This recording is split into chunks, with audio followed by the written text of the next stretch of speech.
A notable philosopher once said that appearance could be deceptive.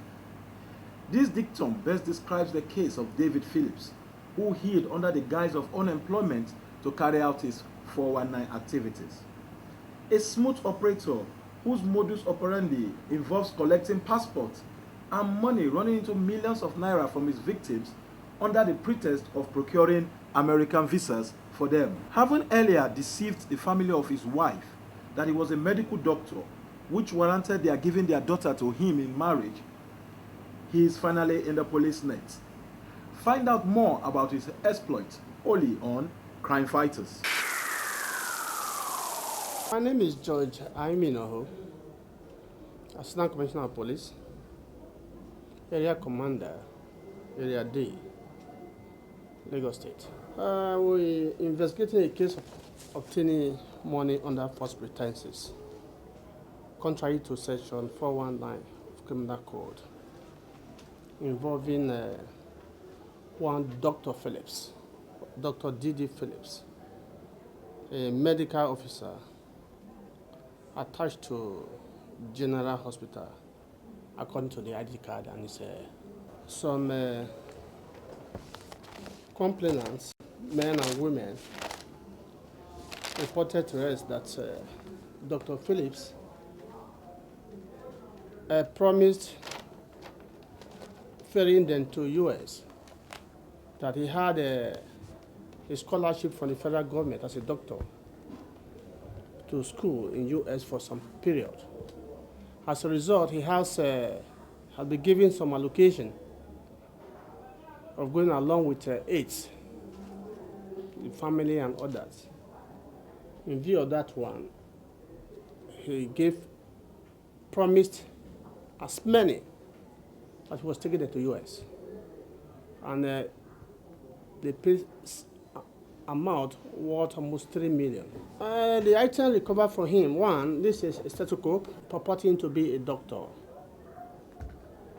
This is ID card issued Lagos State Hospital Management Board, General Hospital, Lagos, identity cards, bearing name Dr. D.D. Phillips, status of holder, medical officer, Directorate Medical, staff number 42452.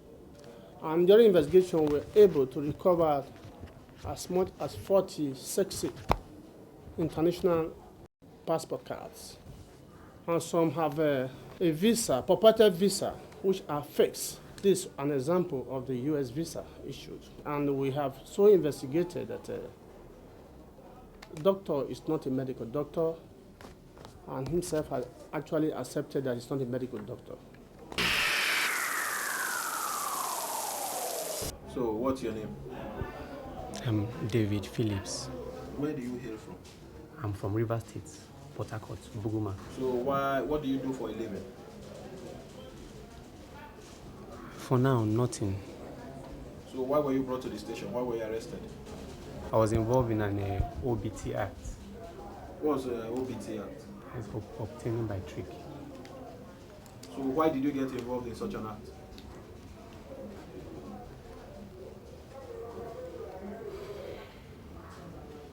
Because I was jobless. I don't have anything doing. The intelligence you use in going into obtaining by trick, wouldn't that have been useful in any other endeavor? Yes, I tried going back to school, but it has not been easy for me. Why? Because of finance and other commitment, that's family responsibility that I'm shouldering. I can't further my education. What kind of family responsibility are you talking about? Are you married? I just got married recently. How long ago? About 7 months now. And before you got married, what were you doing? Nothing. Mostly I go around with my friends if they have any. I go around with my friends if they have any job. I do for them petty jobs. They give me whatever they have. So how did you raise the money to do your wedding? Before my wedding, I had some money. From where? How did the money come about? Like I said, from my friends, if I do any job for them, It's a contract. I go out with them. They do some jobs, so they give me some. So I was able to make some save. I had some save before my traditional marriage. What kind of jobs do you do for them? Normally, that period, I go to tin can port with them, our port, this clearing and forwarding. And if I go with them, if they have any job, if they clear any vehicle, they give me my share there. That is what I use in surviving.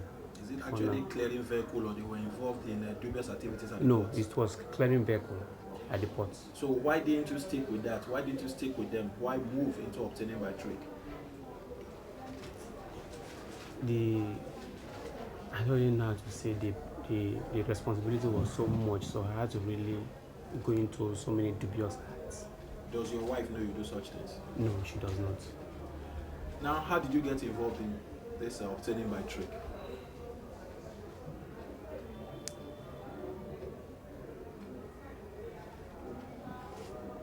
How it all happened is a friend of mine, which is now at large, he told me about helping people getting international passports, a visa rather, traveling abroad. So when he told me, I was interested. So I even had to bring my own passport and my wife's passport, even my younger sister's passport. And I told my in-laws, some of my friends of the visa. And when I told them, they were all interested because they know me. And even my own passport and my sister's and my wife's one was there too. So when he told me about it, because of the genuineness of what he told me, and instead of me to be sincere to people I was helping, that it was not a federal scholarship, I now deceived them and said it's a federal scholarship so that they can be very much interested, so I can get some money out of whatever they will give me. So from there, when he told me about it, I was able to include some of my friends and in-laws, and they got these passports and they paid some money. So from the money, I was able to give to the guy. But unfortunately, when the guy did the visa for them, he stays at the island. When he did the visa for them, because I have not seen American visa before, I must be very, very frank. I've seen other visas. So when I saw the American visas, he gave me a copy of it. I now took it to some of my friends that knows about the visa issue. Wait, this is your friend. What's his name? Latif. Latif, what? Yes. Her name is Latif. Where does he stay? Island, Lagos Island. And where does he work? He's a businessman. Okay, go on. So when he told me about it, because of my dubious character that I want to make money out of it, I now lied that I am a doctor working with the state government. I had a federal scholarship. So I didn't tell him the actual truth because nobody knew about it. You didn't tell who the actual truth? People that was giving me these passports and money. Now, how don't your family members, your in-laws, know what you do that you could obtain such thing from them? No, because I've already lied to them that I'm a doctor working in the general. Is that what you told your in-laws before you married? That what you told your in-laws before you married Yes. your daughter, that you're a doctor? Yes.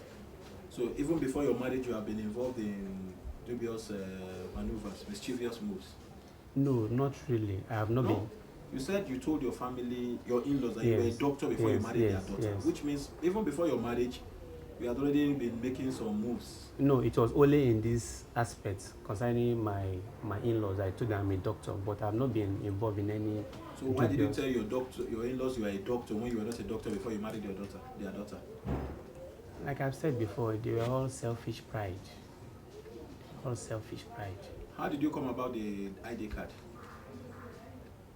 Some of my friends, my friends that I know, they are doctors in general hospital. Some have traveled out now. So normally, because of my joblessness, I could not get a job. I go to them sometimes.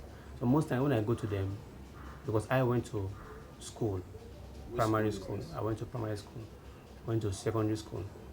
Or in my university, I went to EBU, but I had problems, so I had to drop. Sincerely. So when I dropped from ABU, people have already thought He's a doctor, he graduated. So Were you reading medicine at ABU?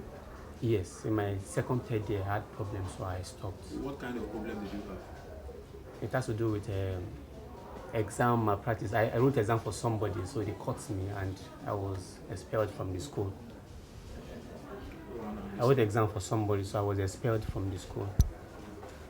So when this happened, my family, they all thought probably I've graduated from medical school, and they started calling me doctor. And like I said, that selfish pride in me, I can't really remove it. Everybody started calling me doctor, doctor, doctor. So from there, I told them about this passport, and then when I found that it was fake, when I found the passport, the visa there was fake, I showed one of my friends, and the boy told me, this thing is fake. Oh. When I go back to the guy, I can't find him anymore. He has already run away. No, the question I said, how did you get the ID card you're using and all the documents you were carrying around?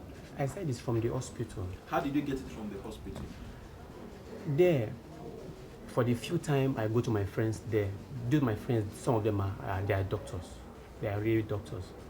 And when you go there, you see what they are doing, some jobs they are doing there. And some of the staffs there, even if you are a doctor there, you've left there, they can do ID card for you. So I just told one of the staff there that, Baba, please, how can I get your ID card? You know, like I said, out of selfish pride, he did it for me.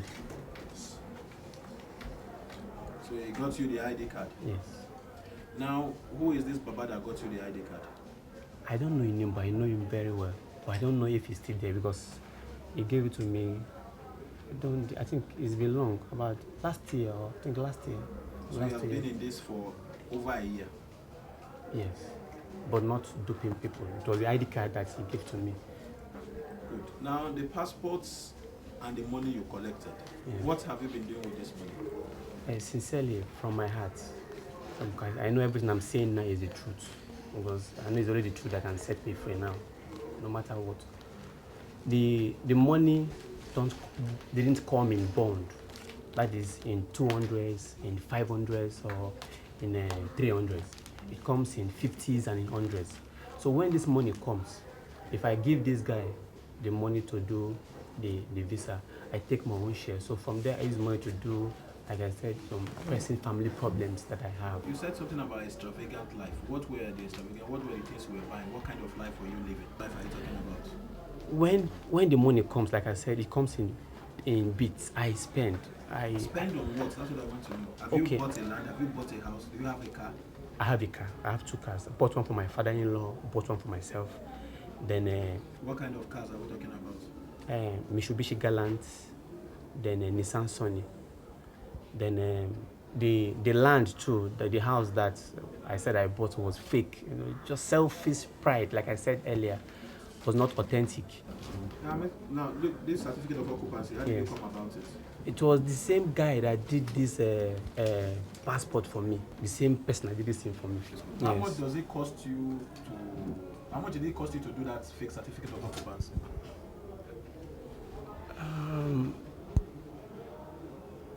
10,000.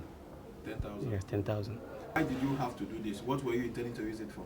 This certificate of occupancy, this land matter? No, just to kind of convince my in-laws that one is making efforts because of the selfish pride. There was nothing absolutely attached to it. This guy that introduced you into this business, for how long have you known him before he started talking to you about visas? For close to a year plus now. It was introduced through my friend Emmanuel, but that one is abroad now. That one is abroad. He's in, I think he's in London. So it was from that guy I knew this Latif. This Latif guy, you have been dealing with him for a period of time. You want to tell me you don't know any other person around him, any other place where he stays, or any other place where he can be located? No, the only place I know is his house, and which I have been, could not be found. And anytime I go, this they are Yorubas, their family will tell me, Atiri Latio, and it's me. It's really hurting because I know the mess I need to now. His family people stay there. His family people stay there. The family around. They're even looking for him. They can't even find him. How do you think you'll be able to pay back money of close to 300 million naira? 3 million. I mean 3 million naira. Sincerely, I don't know. If I say I have a place, I can take the money now and give to them. For these 2 weeks I have been here, I will not stay. I'll go and take the money and give to them. But like I'm praying, I said, I know I've committed sin, like I said before, against man and against God. It's only God that can touch the heart of men to forgive me.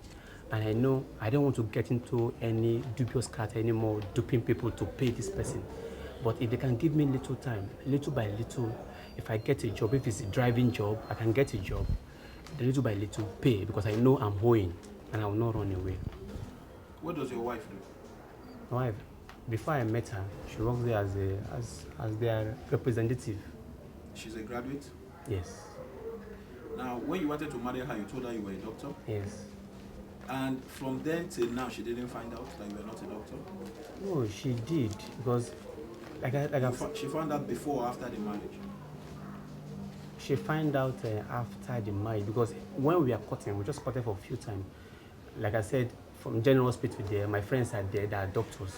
So I go there with her, she see me work, just minor, because I said I had the experience in medical school before I dropped. So the little knowledge I have with me, I was able to do one or two things.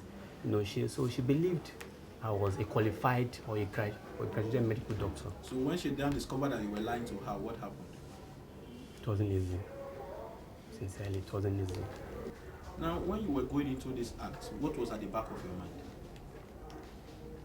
I would say I had good intention, but the place I started making mistakes. Well, I lied to them from the beginning that I was a doctor, but I was not. But when my friend told me of this opportunity traveling abroad, my own passport was there too. I did for my wife, I did for my younger sister, believing it to be authentic. So I had to include in-laws and friends. My own passport was there, my wife's own was there, my sister's own was there too. You know, so when I now find out, when he did it for me, I find it was fake. I had to, because I have not seen one before, like I said. I stole on my friend the photocopy he gave to me. He showed me. He said, Dave, this something, now fake. So before I was to get this guy, I could not get him again. And every effort, even before the police arrested me, proved about it, I can't get him. So that was what happened. But at the back of my mind, I believe probably I was trying to help because I am also involved. But the something didn't go well, and I had to confess that it was all fake. Now, when you discovered that the one they did for you was fake, why didn't you stop there and go and talk to the people rather than trying to continue? No, they've done everything that time. They've done everything. Nothing came thereafter. They've done everything. Nothing came thereafter. So when I find out it was, because I've already done photocopy, because I was so stupid. I've already done photocopy to giving to people because I didn't know. So when I showed my friend my own, he said, oh boy, this thing is not authentic, it's not original, it's fake. It was there, you know. Because of the short limits, I could not reach out to people, and the police was involved and I was arrested. So every other person that was involved had to come. So can you now give me a recap of how you were arrested? I was arrested. I came to Lagos on Tuesday. I traveled to Abuja. I came to Lagos on Tuesday. What did you go and do in Abuja? I went to see a friend of mine. The wife is the person around, but he traveled, so he sent a message to me through the wife. So I went to the wife, said I should come, so I went to see the wife. I sent a message to me. So when I got there, I traveled to Abuja on Saturday. What was the kind of message he sent to you? What was he trying to do with you? No, because I told him about this traveling. So when he sent a message to the wife now said I should come, but the other one sent a message to me that I should come and tell them if this traveling something was positive. And before that time, I've already gotten the fake visas and passports, so I thought it was real. So when I went to Abuja, I told her, look, oh, madam, see you, not knowing that it was fake. So when I got to Abuja, and I called my wife in Lagos that I've arrived, though. She now said, there's a problem, that the police arrested my father-in-law. I said, for what? They said concerning this case. One is his Tina Yagazi arrested him and he was brought to the station. So mainly she told me I was disturbed because already at that point in time, I have been very worried because I was saying what is happening. So I now told her to kind of make contact in Lagos, know what is happening. When I now got the information, they said our money was 500,000. She gave me 100, then 200, then later 100,000. like I said, it comes in bits, not in bulk. So I'm explaining how I was arrested. So when they called me, when I got my wife in Abuja, she told me what happened. I now said, okay, that I don't have anything now. But what I'll do is, the only money I have in the bank then was 350, or 355. Because as this money comes, I was spending. I was very extravagant.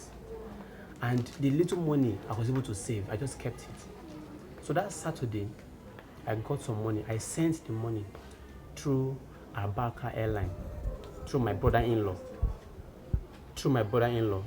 to bring the money. So luckily, he went to the airport on Sunday. He caught the money. He brought the money to the station. That was on Sunday. So on Monday, because I didn't leave Abuja till Monday night, because I was worried. I really want to come to Lagos to know what is happening. So when I finished, I came Monday. So Monday when I came now, I went to my bank. I took the extra money that was there. So when I brought the money, I gave them to that same my brother-in-law. He brought the money. So we paid 350. So because of our own case that was in the station, they raised my father-in-law. Others were coming. And I was very confused because the money is much. I can't find this guy. I don't know where to get money to pay them. And they said, I have to go to the police. I said, fine. If it's the police, I said, if I know this thing was fake from the beginning, at least I would have run away. But I can't run because people's money are in my hand and I have a conscience. I said, I can't run. And if it's the police, fine. Let's come. So they now brought me to Zone D here. So that was how I was arrested. Now that you have found yourself in this situation, what do you have to say? My advice for people now is that they should turn a new leaf and give their life to God and stay away from all this evil, because it's for a while. It's not all that glitters that is gold.